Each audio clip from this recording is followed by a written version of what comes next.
But one thing you said stuck in my mind, which was the courtroom analogy. And, in the book, in a couple of the chapters, I talk about something that is a lot like a courtroom, which is the Drug Advisory Committee meeting of the U.S. Food and Drug Administration. They don't have it all the time, but when a cancer drug is coming to market where the risk-benefit profile is truly uncertain, it has some potential upside, but there's a lot of concerning downside. We have a Drug Advisory Committee meeting.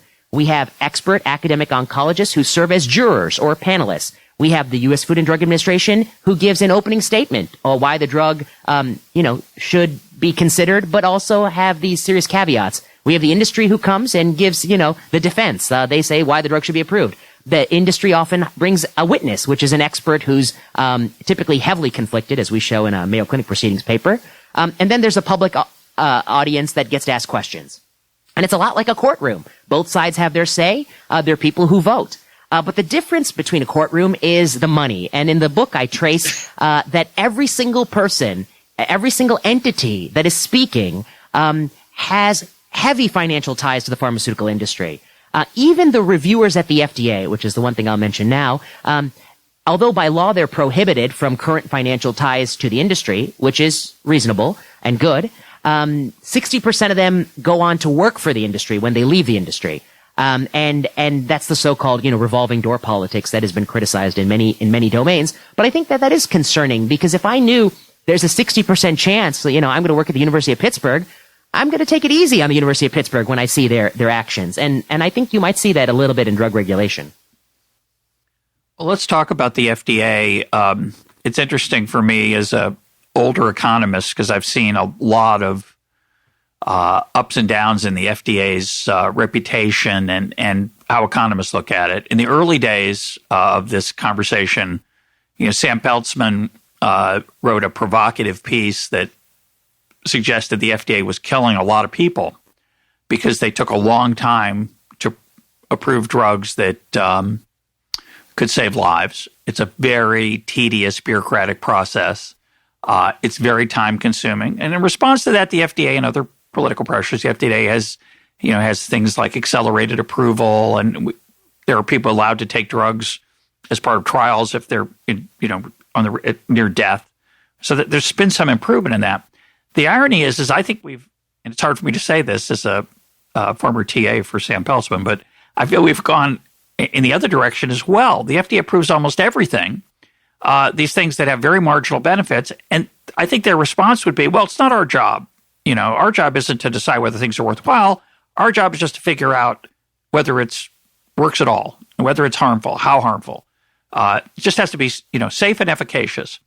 The problem with that, of course, is that they're embedded in a system where their stamp of approval means that pharmaceutical company gets to put their hand in my pocket as a taxpayer. Exactly, right. So one of the challenges then, again, it's an interlocking system.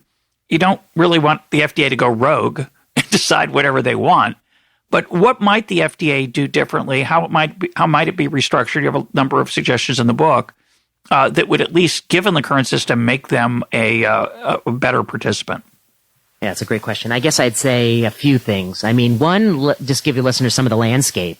If you look at 100 consecutive drugs that are approved by the Oncology Drug Products Division, you would see this kind of breakdown. 1/3 of them, we know they improve overall survival or health-related quality of life or a patient-reported outcome, something that's intrinsically meaningful to people, for about 1/3. 1/3 of them, we know they delay something called progression or disease recurrence, which sounds as if it's clinically meaningful, but for a lot of reasons I get into the book, is probably just the illusion of being clinically meaningful. It has to do with sort of arbitrary radiographic cutoffs that don't make a whole lot of sense, that have a convoluted history, and that don't really tell us how well people feel or function. So that's 1/3. They delay progression-free survival or recurrence-free survival, something like that. And 1/3 of them are approved on the basis of studies that have no control arm. It's just we gave the drug to 40 people. And we found that of the 40 people, we gave it to, 20% of them had their tumor shrink 30% or more. And that's the so-called response rate or measures of tumor shrinkage. Response rate and progression-free survival, they have some correlation with overall survival, which I detail in the book, but it isn't a perfect correlation. And so we know that by approving drugs based on these endpoints, it is likely that many of them simply don't improve survival and don't improve quality of life. So that's one thing. That might even... So you suggest in the book, correct me if I'm wrong, that the FDA is free to not approve those because that trial is a lousy trial. Yes, they're free. That's a trial. Yeah. That's a trial where the horse race was between a drug that a pharmaceutical company wants to sell and a control group that is not relevant because it's not best practice, say, it's not what would be done as the alternative. And that to me seems like the FDA should just not approve those. Why are they approving them? Yeah, so well put. I mean, I guess I'd say that in the trials where they do improve survival and progression-free survival, you have the problems of, is it tested against the right control arm? Did the trial use appropriate standard of care after the trial ended, as you would get in the United States? And we see many of these trials are run globally in places where standard of care is not reflective of the United States standard of care. And such trials often inform neither nation. They don't answer whether or not the drug works in the U.S., and they don't help the other nation because the drug isn't priced to be purchased in the other nation once it comes to market. But anyway, that's true for the 2/3 of drugs that have a control arm. But 1/3 has no control arm. And sometimes you don't know whether or not it's better or worse than what we're already doing. And the FDA is free to say no. But in fact, what we have seen over the last 20, 30 years is a consistent drift towards saying yes. And we can talk about why that might be.